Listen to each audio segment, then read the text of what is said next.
وہ مسلمانوں پہ پابندیاں لگاتے ہیں، مسلمانوں کو جکڑتے ہیں، ان کو قرضے دیتے ہیں اور ان کو سود میں پھنساتے ہیں، دیگر فسق و فجور کے اندر پھنساتے ہیں اور اپنی باتیں منواتے ہیں۔ جو بات نہیں مانتا اس کو قرضہ نہیں دیتے اور وہ ملک جو ہے دیوالیہ ہو جاتا ہے، مجبوراً وہ قرضہ لیتا ہے ان سے پھر۔ تو یہ دجال کا ایک نظام ہے جو دنیا میں شروع ہو چکا ہے۔ اب آپ چاہتے ہیں کہ اس دجالی نظام سے بچ جائیں۔ ہر مسلمان، مرد عورت، بچہ بوڑھا، روزانہ، ابھی جیسے ہمارا ملک پاکستان ہے، ہر مرد عورت بچہ بوڑھا روزانہ سورہ کہف کی پہلی 10 آیتیں اور آخری 10 آیتیں پڑھ لیا کرے تو چند عرصے میں اس ملک سے ہی قرضہ ختم ہو جائے گا، خود کفیل ہو جائے گا، کیونکہ دجالی نظام ہی ٹوٹ جائے گا نا۔ دجالی نظام کو توڑنے کے لیے وہ اسلحے کی ضرورت نہیں ہے، اس کے لیے جو ہے نعرے لگانے کی ضرورت نہیں ہے، اس کے لیے اللہ کے رسول کی بات ماننے کی ضرورت ہے۔ آج دجالی نظام ہمیں گھیر چکا ہے کیکڑے کی طرح، ہم اس کے اندر جکڑے جا چکے ہیں۔ اب ایمان پہ میں نے بات کرنی تھی کہ آپ کو یہ بتانا تھا کہ ایمان کا گراف اگر مضبوط ہوگا تو ہم دجالی نظام سے بچیں گے، دجال سے بچ سکیں گے، موت کے وقت شیطان دجال کے وار سے ہی بچ جائیں گے۔ حضرت امام احمد بن حنبل رحمۃ اللہ علیہ کا انتقال کا وقت ہوا۔ ساری زندگی حدیث پڑھانے والا، محدثین کا استاد اور نبی علیہ السلام کی دین کی تزویج کے لیے بڑھاپے میں جیل میں مارے کھانے والا وہ امام احمد، جن کے لیے امام شافعی نے فرمایا لولا احمد لعبد اللہ، اگر امام احمد نہ ہوتے اللہ کی بندگی نہ ہوتی، کیونکہ خلق قرآن کے مسئلے میں ساری امت یوں ہو چکی تھی۔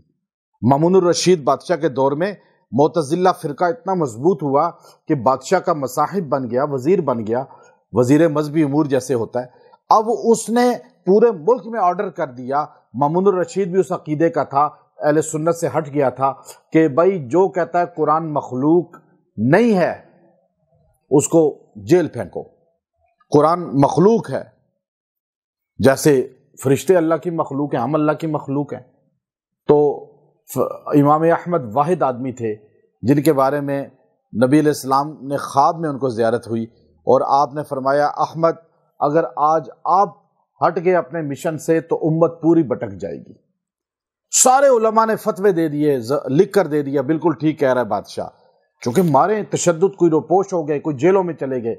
امام احمد نے کہا نہیں، اللہ ازل سے ہے، ابد تک رہے گا، اور یہ قرآن اللہ کا کلام ہے، کلام متکلم کی صفت ہوتی ہے، یہ بھی ازل سے ہے ابد تک رہے گا۔ ازل سے نہیں ہے، اللہ کا کلام ہے لیکن ابد تک رہے گا، ہمیشہ رہے گا، یہ ختم نہیں ہوگا جیسے ہمیں موت آتی ہے ہم ختم ہو جاتے ہیں۔ کہا نہیں، یہ ختم نہیں ہوگا، فرشتوں کو موت آ جائے گی، انسانوں جنوں کو موت آ جائے گی، قرآن کو موت نہیں آئے گی، قرآن ہمیشہ ہے، ہمیشہ رہے گا، کیونکہ اللہ کا کلام ہے، اللہ کی کلام ہے، یہ کتاب نہیں ہے اللہ کی خالی۔ تو اب یہ بڑا بحث تھی، ایک مسئلہ تھا، آپ نے اس پہ ڈٹے، اللہ نے بادشاہ 1 2 مامون الرشید، معتصم باللہ بادشاہ، واثق باللہ بادشاہ، 3 بادشاہوں کے دور میں جیل میں مارے کھاتے رہے۔ وہاں ایک ڈاکو تھا جیل میں، ابو الہیثم، بڑا بدماش اس زمانے کا، ٹاپ کا تھا، اور پورا بغداد اور پورا یہ اسلامی خطہ اس ڈاکو کے نام سے، بدماش کے نام سے دہکتا تھا۔ ابو الہیثم اس کا نام بتایا جاتا ہے، امام ابن کثیر نے لکھا اس کو۔ تو وہ جیل میں امام احمد کو الٹا لٹکایا جاتا تھا، 63 سال عمر تھی آپ کی اس وقت، الٹا لٹکا کر ان کو مارا جاتا تھا، وہ درہ، جس کے بارے میں سفیان ثوری رحمۃ اللہ علیہ نے لکھا کہ اگر وہ کوڑا درہ لوہے کا تھا، وہ بیل کو مارا جاتا تو بیل دوسری بار کھڑا نہیں ہو سکتا تھا، لیکن امام احمد کا ایمانی طاقت تھی نا۔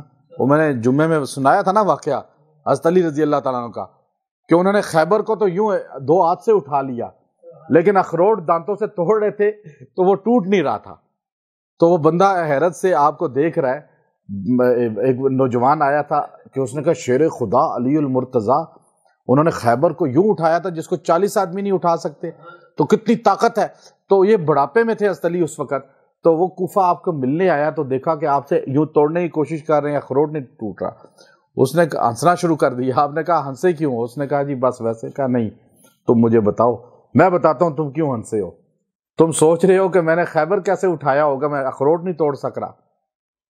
اس نے کہا جی یہی بات ہے، آپ جلال میں آ گئے۔ آپ نے فرمایا یہ اخروٹ میں اپنے جسم کی طاقت سے توڑ رہا ہوں، اور وہ خیبر کا دروازہ میں نے اپنے ایمان کی طاقت سے اٹھایا تھا۔ ایمانی ایک گراف ہوتا ہے نا۔ اب امام احمد مارے کھا رہے ہیں، وہ کوڑا سفیان ثوری کہ اگر بیل کو لگے تو بیل کیا ہو جائے، وہی گر جائے، مر جائے، لیکن سفیان ثوری فرماتے ہیں کہ امام احمد برداشت کر رہے تھے۔ تو جب آپ کو رات کو خون سے لت پت تھے نا اور گرے پڑے تھے، امام اہل سنت گرے ہوئے تھے، لیٹے ہوئے تھے، زخموں سے چور چور تھے، وہ بدماش وقت کا سب سے بڑا آپ کے سامنے آیا اور آپ کے آگے ہاتھ جوڑ کر کہنے لگا، اے امام احمد، آپ اس وقت دنیا میں سب سے بڑے ولی ہیں اور میں اس وقت دنیا میں سب سے بڑا ڈاکو ہوں۔ آپ اس 3 براعظم کی سلطنت اسلامیہ کے سب سے بڑے شیخ الحدیث ہیں اور میں اس سلطنت اسلامیہ 3 براعظم کی بادشاہت کا سب سے بڑا بدکار ڈاکو چور ہوں، میرے نام سے لوگ ڈرتے ہیں۔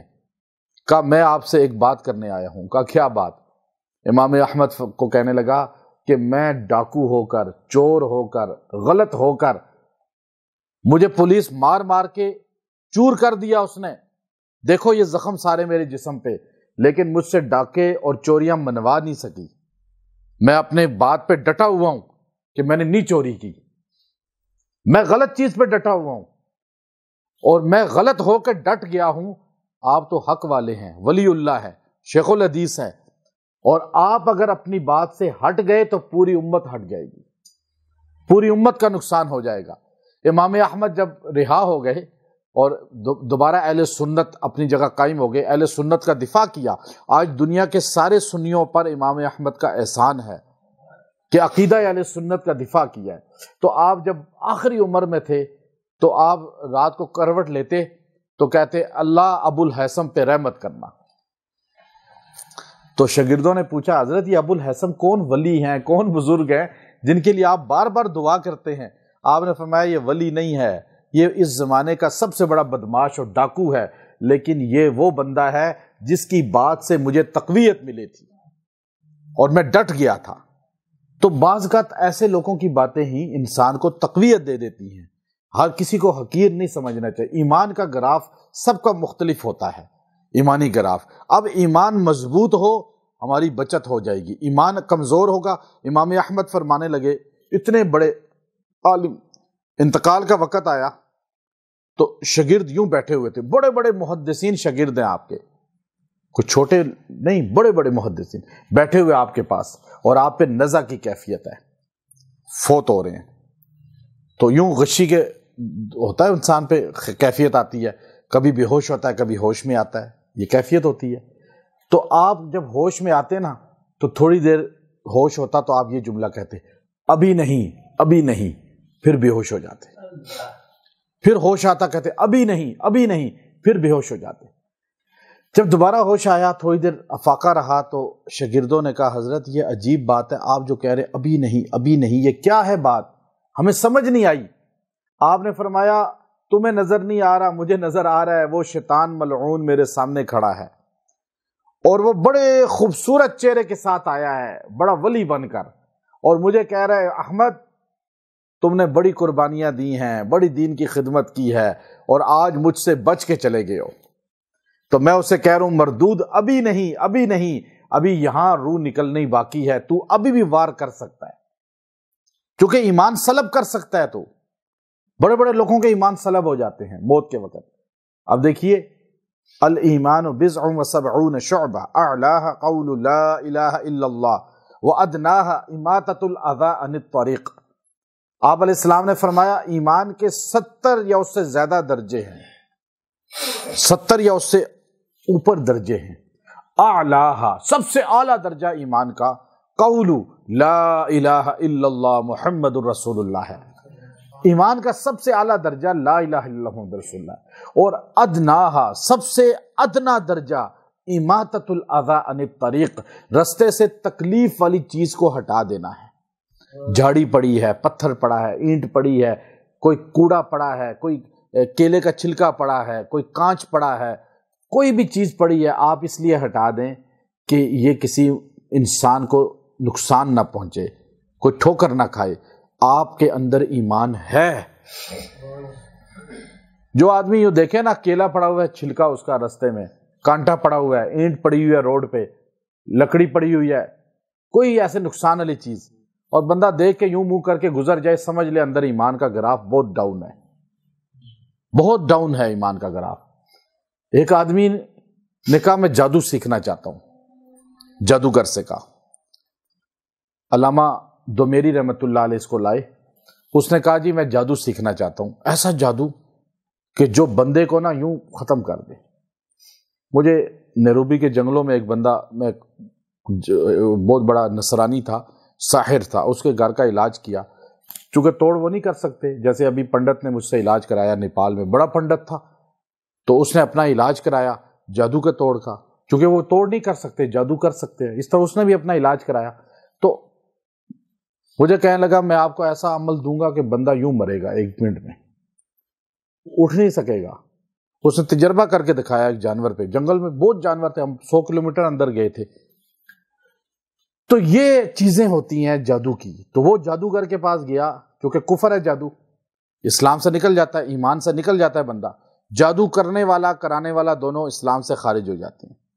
تو اب جادو ہوتا ہی کفر پر ہے، اسلام پہ نہیں ہوتا، یعنی اسلام والا نہیں کر سکتا، اس کی تاثیر نہیں ہوگی جادو میں، جیسے نورانی علم جو ہے وہ صرف قرآن والے کی تاثیر ہوتی ہے۔ تو جادو گندے آدمی، جو خبیث آدمی ہوتا ہے، شیطان آدمی ہوتا ہے، مردود آدمی ہوتا ہے، راندہ درگاہ ہوتا ہے، اس کا جادو ایک دم کام کرے گا جلدی۔ جو جتنا ملعون ہے اتنا اچھا جادوگر بن سکتا ہے۔ آپ اس کے آسان اس کی میں بتاؤں، جو جتنا اللہ کی نظر میں مردود ہے، ملعون ہے، راندہ درگاہ ہے، نبی اور اللہ کا گستاخ ہے، بے ادب ہے، اتنا اچھا جادوگر آپ اسے کہہ سکتے ہیں۔ لیکن کرنے والا ہر کام اللہ ہے، نقصان آپ کو کوئی نہیں دے سکتا جب تک اللہ نہ چاہے۔ لیکن جادوگر کے پاس گیا، وہ کہنے لگا حضرت میں آپ سے، تم میرے مرشد بن جاؤ، میرے گرو بن جاؤ، مجھے جادو سکھاؤ۔ اس نے کہا سیکھو، لیکن ایک کام کرنا، تمہیں کوئی خیر کا کام نہیں کرنا ہوگا 40 دن تک، کوئی اچھا کام نہیں کرنا، قرآن کو ہاتھ نہیں لگانا، قرآن کا لفظ نہیں پڑھنا، کلمے کا لفظ نہیں پڑھنا، نماز کبھی نہیں پڑھنا، مسجد کے سامنے سے بھی نہ گزرنا، تم نے کسی کے ساتھ اچھی اخلاق سے بات نہیں کرنی، تم نے کوئی خیر کا جملہ نہیں بولنا۔ اس کو شرطیں لگائی، اس نے کہا میں پوری کروں گا۔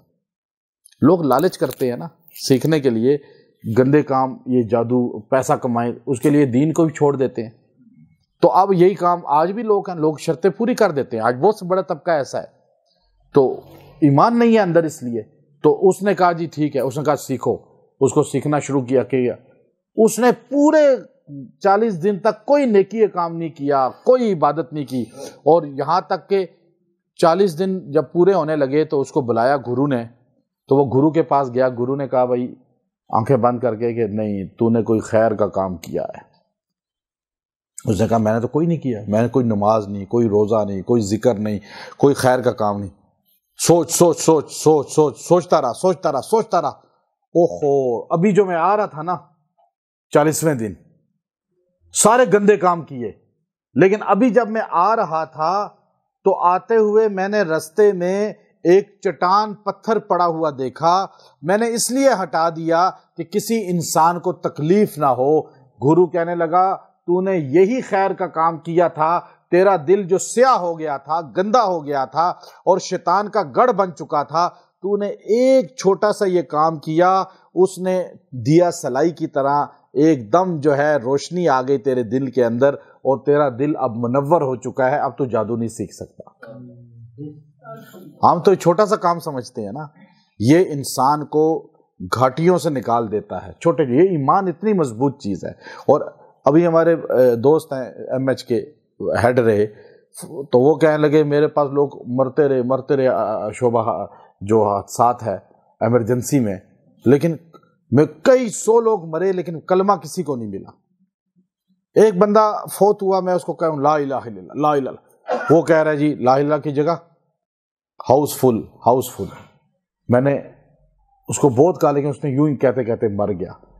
جب اس کے اہل خانہ آئے، میں نے پوچھا یہ کیا کام کرتا تھا، تو کہنے لگا اس کا سنما گھر تھا، روزانہ اپنے مینیجر کو کال کرتا تھا، ہاؤس فل ہے، تو وہ کہتے تھے ہاؤس فل ہے. وہ ہاؤس فل کہتے کہتے اس کی زبان پہ چڑھ گیا، موت کے وقت بھی کیا کہہ رہے؟ House full. تو ہماری زبان پہ وہی کلمے ہوں گے جو ہم روزمرہ بول رہے ہیں. تو اس لیے ایمان پر موت آ جائے. اللہ کہہ رہا ہے کیا؟ اتقوا اللہ، اللہ سے ڈرو، ولا تموتن الا وانتم مسلمون، مرنا تو مسلمان ہی مرنا. بس ایک بات آخری کرتا ہوں. امام ابن کثیر بڑی واقعات یہ لائے ہیں تتاریوں کے. تتاری جب آئے نا یہاں پر تو انہوں نے پورے صفحہ ہستی سے اسلام کو مٹانے کے لیے پوری کوشش کی، یہاں تک کہ بغداد کی اینٹ سے اینٹ بجا دی. علمی تمام خزانہ کتابیں سپرد دریا ہو گئیں. یہ بر صغیر کے اندر تک، افغانستان بامیان شہر میں خالی چنگیز خان کا پوتا زخمی ہوا، اس نے انسان جانور تک سارے مار دیے، اینٹ سے اینٹ بجا دی. رشیا کی ریاستیں ساری، بغداد تک، یہ شام، اردن، سب بالکل تیس نیس. تو ایک تتاریوں منگولی تھے، منگول تھے یہ لوگ. تو اس کا پوتا نوجوان سا تھا، وہ ایک دن گزر رہا تھا تو اس نے دیکھا ایک بابا جی بیٹھے ہیں بزرگ سے کوئی، اور وہ تسبیح پڑھ رہے ہیں رستے میں. تو اس نے دیکھا ان کے پاس ایک کتا بیٹھا ہوا ہے، ویسے ہی کتے جیسے بیٹھے ہوتے ہیں رستے میں. تو اس نے گھوڑے سے اتر کے کہا کہ اے بوڑھے، یہ بتا کہ تو جس اللہ کو مانتا ہے، چونکہ یہ تو کمیونسٹ لوگ تھے، اللہ کو نہیں مانتے تھے، کہا تو جس اللہ کو مانتا ہے اس کی نظر میں تو افضل ہے یا یہ کتا اس کا افضل ہے؟ تو ہم ہوتے تو کیا جواب دیتے کہ ہم افضل ہیں، اشرف المخلوقات ہیں. آپ نے سر اٹھا کر اسے کہا شہزادہ میں یہ جواب نہیں دے سکتا، لیکن میرا وعدہ ہے کہ میں جواب دے کر مروں گا. کہا ابھی کیوں نہیں دے سکتا؟ کہا اس لیے نہیں دے سکتا کہ میرے نبی نے ہمیں کچھ چیزیں سکھائی ہیں.